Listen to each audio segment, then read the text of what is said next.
안녕하세요. 저는 30대 중반 식당 철거 관련 사업에 종사하고 있습니다. 식당 철거 및 주방기기 매매를 하는 일인데 저희 아빠랑 함께 일을 하고 있어요. 다른 회사 다니다가 관두고 아빠 하는 일이 좋아 보여서 그 후론 아빠와 함께 일을 하고 있습니다. 이 일이 수입이 괜찮은 편이라 원래는 결혼하면 남친도 함께 이 일을 하려고 했어요. 하지만 제 결혼은 파토가 났죠. 결혼 직전에 파토가 나는 일이 없는 일도 아니지만 저는 그때를 생각하면 지금도 가슴을 쓸어내려요. 저는 그 남친과 1년 정도 연애를 했고요. 연애를 할 땐 이런 사람이 내 인생에 나타났나 싶을 정도로 너무 괜찮고 다정한 사람이었습니다. 그 사람은 착한 게 너무 큰 장점인 사람이었어요. 제가 바로 그 전에 만났던 남자가 좀 이기적이고 여자 문제로 속까지 썩여서 헤어졌었거든요. 그렇다 보니 착하고 나만 바라보는 사람을 만나고 싶다 바랬었는데 그 후 만나게 된 사람이 바로 그 남친이었습니다. 사귀는 동안 정말 저한테 잘했어요. 남친 사는 곳과 제가 사는 곳이 거리가 제법 있는데도 툭 하면 저 보러 오는데 올 때는 꼭 제가 좋아하는 음식을 사가지고 왔습니다. 제가 흘러가는 말로 저기 맛있겠다 하는 그런 음식들이요. 제가 아프다고 하면 밤이건 새벽이건 달려와서 약을 꼭 주고 가고 저 걱정해주고 늘 저를 보면서 예쁘다, 사랑스럽다, 너를 만나서 너무 행복하다 라는 소리도 잘했습니다. 카톡이나 전화할 때도 엄청 다정하고요. 공주처럼 대해주는데 싫어할 여자가 어디 있나요? 저도 너무 행복하고 좋았죠. 이렇게까지 나를 사랑해주나 싶고요. 사실 결혼 상대로 보면 좀 문제가 있었습니다. 남친은 영업직 일을 하고 있었는데 영업직이라는 게 보통 기본 수당은 작고 영업 실적에 대한 인센티브가 높은 직군이다 보니 월급은 들쑥날쑥한 편이었어요. 게다가 남친네 부모님이 일을 안 하셔서 남친 월급을 거의 부모님께 드렸다고 했거든요. 덕분에 남친은 돈 모아둔 것도 없었고 또 결혼하고 나서도 부모님께 계속 생활비를 드려야 된다고 했습니다. 결혼을 하기에는 너무 큰 문제가 아닐 수 없었죠. 둘이 열심히 벌어서 모아야 되는데 남친의 월급은 거진 시부모님께 드려야 된다고 하니까요. 남친네 부모님을 한번 찾아뵀을 때 건강이 안 좋아 보이시거나 나이가 너무 많으셔서 경제활동을 하기 힘든 분들 같지는 않았어요.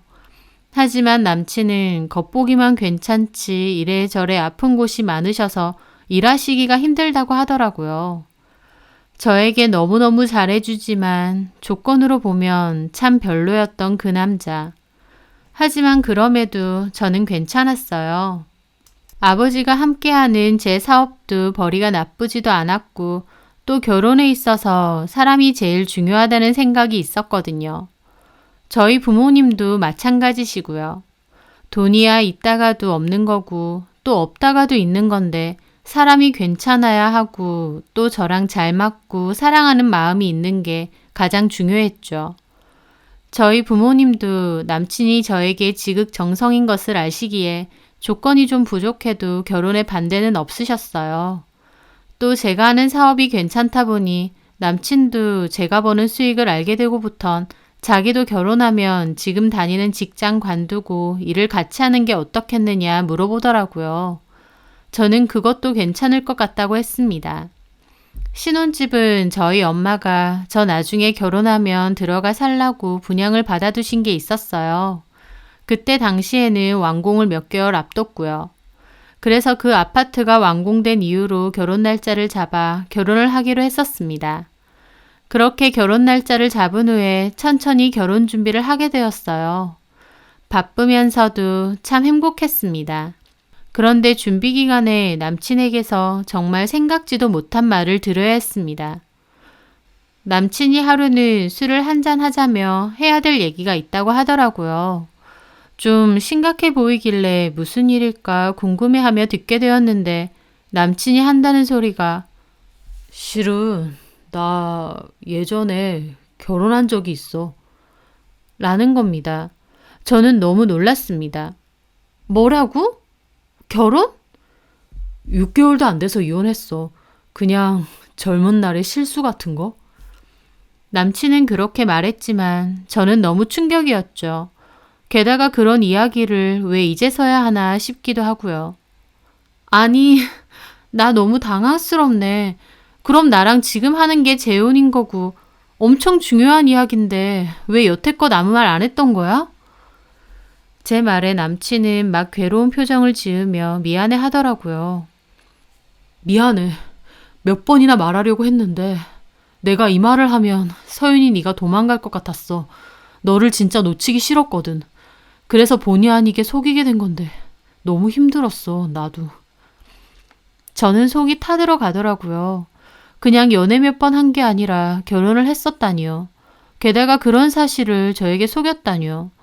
제가 착잡해하자 남친은 제 손을 잡고 적극적으로 설득을 했습니다. 진짜 별거 아니었어. 그 사람이나 나나 둘 다 어렸었어. 그냥 충동적으로 한 결혼이었어. 너무 철없는 행동이었지. 제대로 된 결혼 생활도 아니었고 조금 살다가 이건 아니지 않나 해서 합의하에 헤어진 거야. 그것뿐이야. 그냥 동거 같은 거였어. 심각하거나 그랬던 사이는 아니야. 저는 솔직히 그 얘기가 더 이상했습니다. 결혼을 어떻게 그런 식으로 가볍게 하나요? 아무리 어려도요. 저는 혼란스러웠고 남친은 정말 아무것도 아닌데다 그 여자랑은 애도 없었고 더 이상 아무 연락도 없는 남남이니 그냥 넘어가 주면 안 되겠느냐 빌더라고요. 저는 좀 생각을 해봐야겠다고 하면서 자리를 떠났습니다. 집에서 생각을 하는데 남친은 저를 너무 사랑하고 제가 떠날까봐 그랬다며 제가 떠나면 자기는 평생 아무도 만나지 않고 술에 절어서 살아갈 거라고 장문의 문자를 여러 개 보내더라고요. 다른 것도 아니고 결혼했던 사실을 숨겼던 것. 게다가 그걸 저와의 결혼식 전에 말했던 것이 너무 괘씸했습니다. 그런데 저도 그때는 너무 콩깍지가 제대로 씌여 있었어요. 괘씸한 것보다 소름 끼치는 것보다 그 사람을 용서해주고 싶은 마음이 더 크더라고요. 그 사람도 사정이 있지 않았을까, 본인도 많이 힘들지 않았을까 하면서요. 결국 저는 그 남자를 다시 받아들였고 이전에 했던 결혼 사실은 묻어두기로 했습니다. 저희 부모님께도 알리지 않기로 했고요. 그렇게 다시 결혼 준비를 하며 어느새 결혼식이 코앞으로 다가왔을 때였습니다. 저는 뜻밖의 전화를 받게 되었어요. 바로 남친의 친구인 홍석 오빠였습니다. 남친 친구들은 그 전에도 몇 번 만난 적이 있어요. 친구들 다 성격도 시원시원하고 재밌어서 저도 친하게 오빠 동생하며 지내게 되었습니다. 그런데 홍석 오빠한테 뜻밖에도 개인적으로 연락이 온 겁니다. 무슨 일이세요, 홍석 오빠? 서윤아, 저기 내가 갑자기 전화해서 이런 말 하는 거 좀 이상하게 들릴 수도 있는데 네, 너 혹시 시간 좀 되니? 나랑 따로 만날 수 없어? 너무 뜻밖이었습니다. 남친 친구고 같이 술자리에서 만나며 친하게는 지냈지만 개인적으로 만날 일이 뭐가 있나요? 왜 그러세요, 오빠? 좀 중요한 일이라서 너 결혼하고 나면 다시는 이 말 못할 것 같아. 결혼하고 나면 다시는 못할 말이라는 겁니다. 그래서 저는 어리둥절해 하면서도 동시에 몹시 궁금하더라고요. 네, 알겠어요. 근데 경수한테는 절대 말하면 안 돼. 몰래 나와. 알았지? 경수는 제 남친의 이름이었습니다. 그 말을 듣는데 저는 속으로 이 오빠 나 좋아하나? 라는 생각까지 들더라고요. 결혼하고 나면 못할 말이고 남친에게는 비밀로 하고 나오라고 했으니까요. 저는 그렇게 약속을 잡았고 그날 시간에 맞춰 나갔습니다. 그런데 그곳에 뜻밖에도 홍석 오빠 말고 다른 여자도 한 명이 같이 있더라고요. 뭐지? 혹시 홍석 오빠 여자친구인가? 저는 의아한 기분을 느끼며 다가갔습니다. 오빠! 오, 왔어? 앉아. 저는 앉으면서 그 여자를 봤습니다. 그리고 어색하게 홍석 오빠에게 물었죠. 누구, 경수한테는 말 안 했지? 네, 말하지 말라면서요. 잘했다. 절대 알면 안 돼. 왜 그러시는데요? 너 들었지? 경수 한번 결혼했었다는 거. 아, 네, 들었어요. 상관없이 결혼하기로 했다며? 네, 좀 당황스럽긴 했는데, 뭐, 경수 오빠 말론 그냥 불장난같이 가볍게 한 결혼이었다고 하더라고요. 6개월도 안 살았고, 애도 없었고, 그냥 합의하에 헤어졌다고요. 너무 어려서 충동적으로 한 결혼이었다고 하던데. 그런데 제 말에 옆에 있던 여자가 참나 하면서 코웃음을 치는 겁니다. 저는 좀 놀랐어요. 저랑 초면인데 제가 하는 말을 듣고 코웃음을 치니까요. 제가 어이가 없어서 쳐다보고 있었습니다. 왜 웃으세요? 제가 그렇게 묻자 홍석 오빠가 급하게 말하더군요. 저기 실은 여기 나온 이 친구가 경수 전 부인이야. 이혼했던. 네? 저는 너무 놀랐습니다. 다름 아닌 남친의 전 부인이 앉아있다뇨. 게다가 홍석 오빠는 왜 이런 자리를 만든 건지 이해가 되질 않더라고요. 저는 뜨악한 기분과 동시에 경계심을 느끼며 그 여자를 쳐다봤습니다. 평범한 외모였고 저랑 비슷한 또래 같더라고요. 도대체 왜 여기에 이 여자와 날 부른 건지 경계가 확 되더라고요. 근데 오빠, 이런 자리를 왜 만드신 거예요? 네가 결혼 전에 알아야 될 게 있어. 나도 다 알고 있는 마당에 그냥 모른 척하기가 그래서 양심상 이런 자리 만든 거야. 뭘 모른 척해요? 그 물음에 그 여자가 대답하더라고요.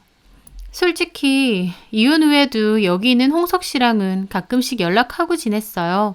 그러다가 이경수 다른 여자랑 결혼한다고 하더라고요. 이제는 옛날 일이고 결혼하던지 말던지 내 알 바 아니라고 했는데 홍석 씨가 부탁하는 거예요. 그쪽 좀 만나달라고. 부탁요? 왜요? 솔직히 나도 이 자리 원해서 나온 거 아니고요. 홍석 씨 부탁으로 사람 하나 살리는 셈 치고 나온 거예요. 그쪽이랑 제가 아는 사이도 아니고 4시간 써가며 또 좋지도 않은 지난날 들쳐가며 이렇게 해야 되나 싶기도 하지만 그래도 그쪽을 위해서 한 번만 말할게요. 저는 도대체 이 여자가 무슨 말을 하나 싶었습니다. 그 여자는 서류를 꺼내더니 거기서 사진과 종이를 보여주더라고요. 저는 그 사진을 보고 너무 놀랐습니다. 위에는 제 남친과 그 여자 결혼 사진이 있었고요. 그 밑에는 팔이고 얼굴이고 멍투성이가 돼 있는 사진들이 한가득이었거든요. 이경수 씨가 이렇게 한 거예요. 네? 그 여자의 말에 저는 입이 다물어지질 않더라고요. 보기에도 끔찍한 폭행 사진들이 즐비했는데 이게 제 남친이 그랬다니요. 정말이에요? 네, 여기 진단서도 있고 소송에 관한 서류들도 다 있어요. 저는 떨리는 손으로 서류들도 봤습니다.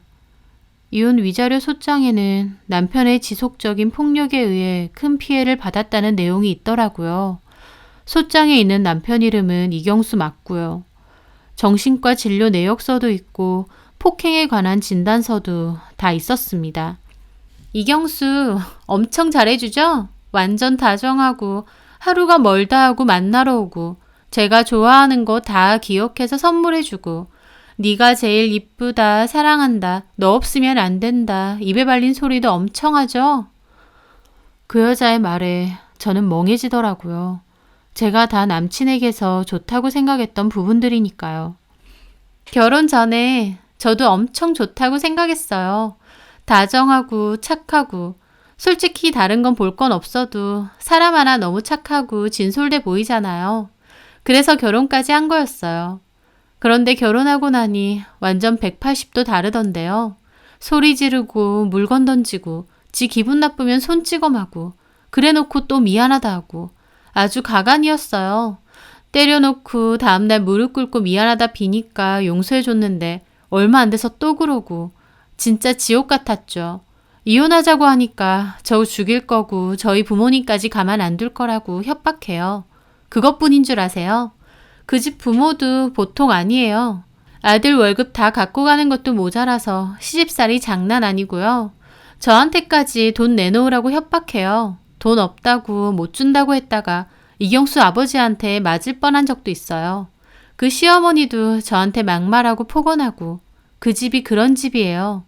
저 진짜 이렇게 못 살겠다 싶어서 결국 친구 집으로 도망가서 살면서 이혼 소송 준비했어요. 저희 부모님은 좀 멀리 사시거든요. 여기는 홍석 씨가 이 일을 다 알게 돼서 저한테 괜찮냐고 연락 한 번씩 왔었고 저 이혼 준비하는 것도 좀 도와줬어요. 이경수가 이혼 소송 중에 술 먹고 저 찾아와서 죽인다느니 어쩐다느니 했을 때 그만하라고 말려준 것도 홍석 씨였고요. 어쨌든 그렇게 이혼하고 다 잊고 살려고 하는데 홍석 씨가 전화 와서 이 결혼 좀 말려달라 하더라고요. 저는 싫다고 굳이 그러고 싶지 않다고 했어요. 그런 일 떠올리기도 싫고 그 사람 일에 엮이기도 싫어서요. 근데 홍석 씨 부탁이기도 했고 저도 더 이상 피해자는 없었으면 싶어서 딱 한 번만 나오겠다고 한 거예요. 그 여자의 말이 끝났고 저는 멍하게 테이블만 보고 있었습니다. 그 여자 말 하나하나 다 너무 충격적이더라고요. 그렇게 선하고 착해 보이던 그 사람이 결혼 후엔 와이프를 이 지경이 되게 때렸고 예비 시부모님도 며느리에게 돈 뜯으려고 하고 손찌검까지 하려고 했다니요. 들으면서도 이게 진짜 맞나? 내가 꿈을 꾸나 싶은 생각이었습니다. 저는 떨리는 목소리로 홍석 오빠에게 물었죠. 오빠, 근데 이런 얘기를 왜 이런 자리까지 만들어서 나한테 해주는 거예요? 오빠는 경수 오빠랑 친구잖아요.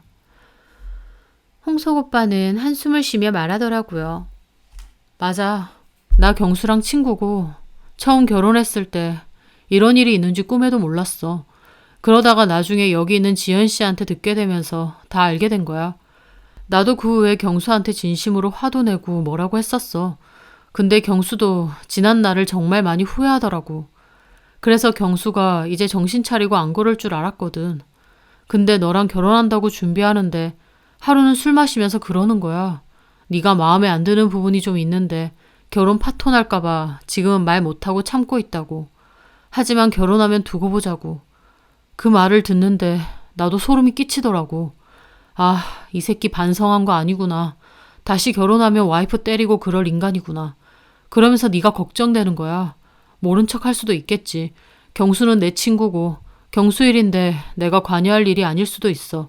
하지만 여기 있는 지연 씨도 이혼 과정에서 너무 힘들어한 거 봤고 양심상 나도 모른 척은 못하겠더라고. 그래서 너한테 이렇게 알려주는 거야.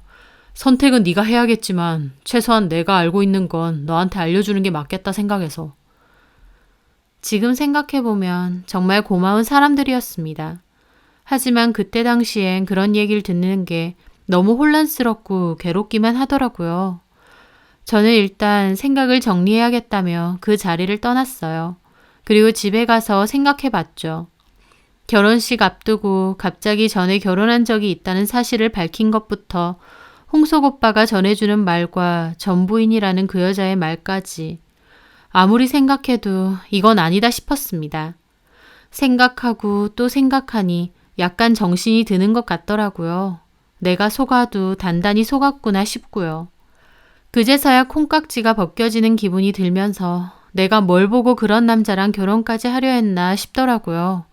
정이 확 떨어졌다고 할까요?